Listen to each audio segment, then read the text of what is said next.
Good morning students. Today we are going to study proof of laws of refraction. इकडे लक्ष द्या. XY हा plain refracting surface इथे draw केलेला आहे. त्यानंतर दोन इन्सिडेंट पॅरलल रेज इथे ड्रॉ करत आहे.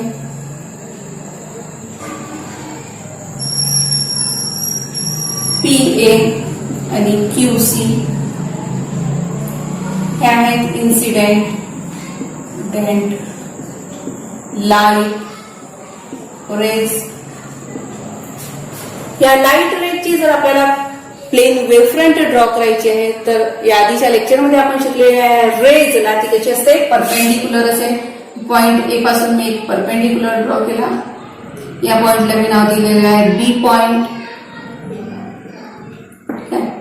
हा अँगल 90 आहे, तसाच हाही अँगल किती आहे, 90 आहे. त्यानंतर एबी काय आहे तर एक प्लेन इन्सिडेंट वेव्हफ्रंट आहे. इथे मी लिहून लिहिते एबी काय आहे. इथे लिहिते मी AB incident plane wavefront. Incident plane wavefront आहे. According to Huygens principle wavefront वरचा प्रत्येक पॉइंट हा सेकंडरी लाईट सोर्स सारखा बिहेव करतो आणि सेकंडरी वेव्हलेट इमिट करतो. तर पॉइंट ए पासून जी वेव्हलेट निघणार आहे आणि पॉइंट बी पासून जी वेव्हलेट निघणार आहे त्यांची कॉमन टँजेंट जर आपण ड्रॉ केली तर आपल्याला न्यू वेव्हफ्रंट मिळेल. तर लक्षात घ्या इथे आधी लिहून घेऊया आपण. हे आहे रेअरर मीडियम एअर. याला म्हणूया आपण डेन्सर मीडियम.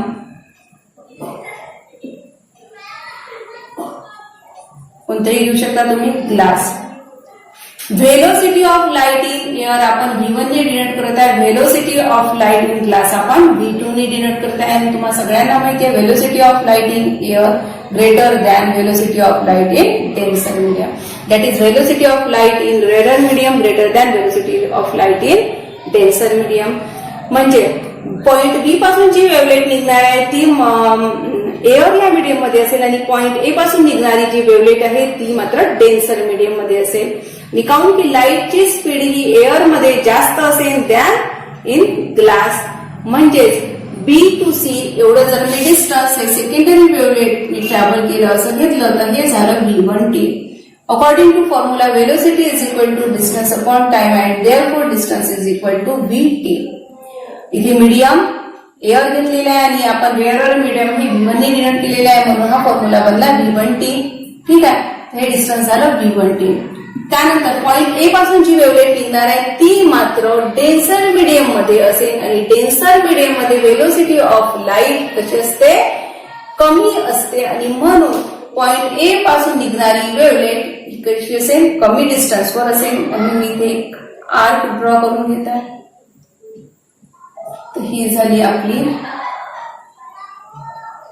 पॉइंट ए पासून निघणारी वेव्हलेट. ठीक आहे, ह्या आर्कचा मी कॉमन टँजेंट ड्रॉ करते. ही कॉमन टँजेंट ड्रॉ केली म्हणजेच या पॉइंटला मी नाव देते मी डी पॉइंट. सी डी ही काय झाली इथे रिफ्रॅक्टेड वेव्हफ्रंट. रिफ्रॅक्टेड वेव्हफ्रंट. ठीक आहे, आपण जर वेव्हफ्रंट ड्रॉ केलेली आहे तर तुम्हाला माहिती आहे रेज ह्या रिफ्रॅक्टेड रेज ह्या या वेव्हफ्रंटला रिफ्रॅक्टेड वेव्हफ्रंटला कशा असेल, परपेंडिक्युलर असेल आणि म्हणून यापासून मी इथे रिफ्रॅक्टेड रे ही ड्रॉ करू शकते. ह्या झाल्या आपल्या रिफ्रॅक्टेड रेज. यांना म्हणूया आपण रिफ्रॅक्टेड लाईट रेज. ठीक आहे, आता पॉइंट ए मधून त्याबद्दल बघू आपण. हा आपला अँगल असेल बी अँगल 90 चा असेल. Angle between wavefront and incident light rays. कारण की दोन्ही कसे असतात, एकमेकांना परपेंडिक्युलर असतात. वेव्हफ्रंट आणि रे ह्या परपेंडिक्युलर असतात आणि म्हणून अँगल बी हा झाला 90 चा. त्याचप्रमाणे रिफ्रॅक्टेड रे आणि वेव्हफ्रंट ह्याही कसे असतात, परपेंडिक्युलर असतात आणि म्हणून हा अँगल डी कसा असेल तर 90 चा असेल. पॉइंट ए मधून आपण एक नॉर्मल ड्रॉ करूया. हा आहे तुमचा पॉइंट ए. या पॉइंट ए मधून आपण एक नॉर्मल ड्रॉ केली. ही एक नॉर्मल झाली. तर incident light rays and normal याच्यामधला अँगल असतो आपला अँगल ऑफ इन्सिडेन्स. हा अँगल जर अँगल ऑफ इन्सिडेन्स आहे तर वेव्ह फ्रंट आणि इन्सिडेंट रे हे परपेंडिक्युलर असतात, म्हणजे हा टोटल अँगल आहे तुमचा 90चा. यातला उरलेला अँगल किती असेल मग 90 मायनस आय असेल. ठीक आहे.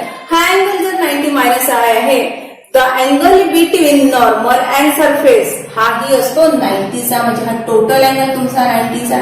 यातला एवढा अँगल जर 90 मायनस आहे तर नक्कीच उरलेला अँगल किती असेल आय असेल. म्हणजेच मी लिहिते angle PAN is equal to angle BAC is equal to angle of incidence. ही फिगर मी इथे सेपरेट ड्रॉ करते. लक्ष द्या इथे ही तुमची नॉर्मल आहे, त्यानंतर आहे हा सरफेस AC, हा सरफेस आहे. AB ही तुमची प्लेन इन्सिडेंट प्लेन वेव्हफ्रंट आहे. यातला हा जो अँगल आहे हा आहे तुमचा 90 मायनस आय. हा टोटल अँगल आहे 90, म्हणजे उरलेला अँगल आहे इथे आय. ठीक आहे. हाच आहे आपला अँगल BAC. आणि अँगल PAN जर बघितला तर ही तुमची इन्सिडेंट लाईट रेज आहे आणि हा नॉर्मल, म्हणजे हा दोघांमधला अँगल असतो अँगल ऑफ इन्सिडन्स. ठीक आहे. म्हणून angle PAC is equal to angle BAC is equal to angle I. आता त्याचप्रमाणे इकडे लक्ष द्या, ही रिफ्रॅक्टेड लाईट रे आहे आणि नॉर्मल याच्यामधला अँगल असतो अँगल ऑफ रिफ्रॅक्शन. ठीक आहे. त्याचप्रमाणे नॉर्मल आणि सरफेस याच्यामधला अँगल आहे 90चा. मग हा अँगल जर आर आहे तर उरलेला अँगल किती असेल 90 मायनस आर असेल. त्यानंतर अँगल D हा आपला 90चा अँगल आहे.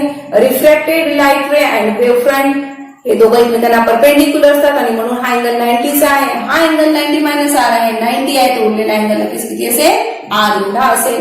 याही फिगरला जर मी सेपरेट ड्रॉ केली तर इकडे लक्ष द्या ही तुमची नॉर्मल आहे, हा सरफेस आहे A, हिला मी नाव देते नॉर्मल आहे ते इथे NS म्हणूया आपण. ठीक आहे. त्यानंतर ही आहे तुमची रिफ्रॅक्टेड लाईट रे, जी की नॉर्मलकडे नक्की कशी असेल बेंड झालेली असेल. म्हणजेच नॉर्मलकडे रिफ्रॅक्टेड रे ही नेहमी झुकलेली दिसेल तुम्हाला. The angle between normal and refracted light ray is angle of refraction. त्यानंतर नॉर्मल आणि सरफेस याच्यामधला अँगल असतो 90चा. एवढा अँगल जर आर आहे तर हा उरलेला अँगल किती असेल 90 मायनस आर असेल. ठीक आहे. त्यानंतर ही तुमची रिफ्रॅक्टेड वेव्ह फ्रंट आहे. एडी काय आहे रिफ्रॅक्टेड वेव्ह फ्रंट आहे, एडी काय आहे रिफ्रॅक्टेड लाईट रे आहे आणि CD ही रिफ्रॅक्टेड वेव्ह फ्रंट आहे. म्हणून हा अँगल असतो 90चा, म्हणजे उरलेला अँगल झाला तुमचा अँगल ऑफ रिफ्रॅक्शन. म्हणजेच मी इथे लिहिते angle NAD is equal to angle ACD is equal to angle of refraction. लक्ष द्या इकडे नॉर्मल आणि रिफ्रॅक्टेड रे याच्यामधला अँगल ऑफ रिफ्रॅक्शन हा अँगल 90चा, उरलेला अँगल 90 मायनस आणि म्हणजेच हा अँगल झाला तुमचा angle of refraction. Angle NAD is equal to angle ACD is equal to angle of refraction. आपल्याला स्नेल्स लॉचं प्रूफ इथे बघायचं आहे, म्हणजे sine I upon sine R is equal to constant. हाच आपला स्नेल्स लॉ आहे. सो फ्रॉम फिगर या फिगर मध्ये तुम्हाला दोन ट्रायंगल दिसत आहेत. ते ट्रायंगल मी ते सेपरेट ड्रॉ करत आहे. हा बघा हा एक ट्रायंगल आहे, व्यवस्थित ड्रॉ करूया. BAC ट्रायंगल ABC मध्ये हा अँगल तुमचा 90चा आहे, अँगल ऑफ इन्सिडन्स आहे. त्यानंतर BC हे डिस्टन्स V1 T आहे.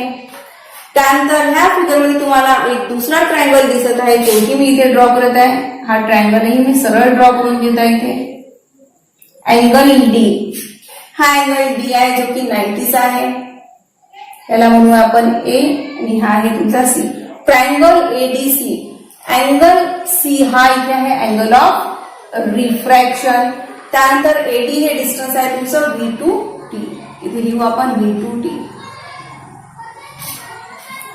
V2T velocity of light in denser medium V2 नी डिनोट केलेली आहे आणि म्हणून एडी हे डिस्टन्स आहे तुमचं V2T according to this formula. ठीक आहे, तर एडी हे डिस्टन्स आहे तुमचं V2T. In triangle ABC, sin I is equal to perpendicular V1T upon hypotenuse, and in figure ADC, sin R is equal to perpendicular upon hypotenuse. ठीक आहे, याला म्हणूया इक्वेशन 1, याला म्हणूया equation 2. So equation 1 divides equation 2. We get sin I upon sin R is equal to V1 upon V2. AC cancel होणार, T सोबत T ही cancel होईल. So V1 by V2 is equal to constant velocity of light in rarer medium constant असेल, velocity of in denser medium he constant असेल. So sin I upon sin R is equal to V1 by V2 is equal to constant. हाच आहे आपला Snell's law rule.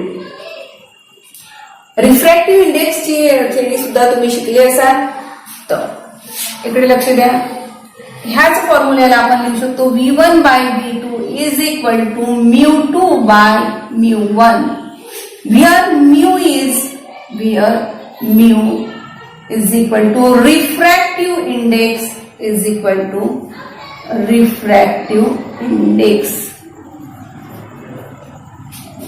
V1 by V2 is equal to mu2 by mu1 म्हणजेच refractive index is inversely proportional to velocity of light in that medium. म्हणजेच sin I upon sin R is equal to mu2 by mu1 is equal to यालाच आपण लिहितो 2 1. याला read करायचं झालं तर काय रीड करणार तुम्ही? Refractive index in denser medium, refractive index in denser medium with respect to rare medium. याला म्हणणार आपण डेन्सर मीडियम, याला म्हणणार आपण रेअर मीडियम.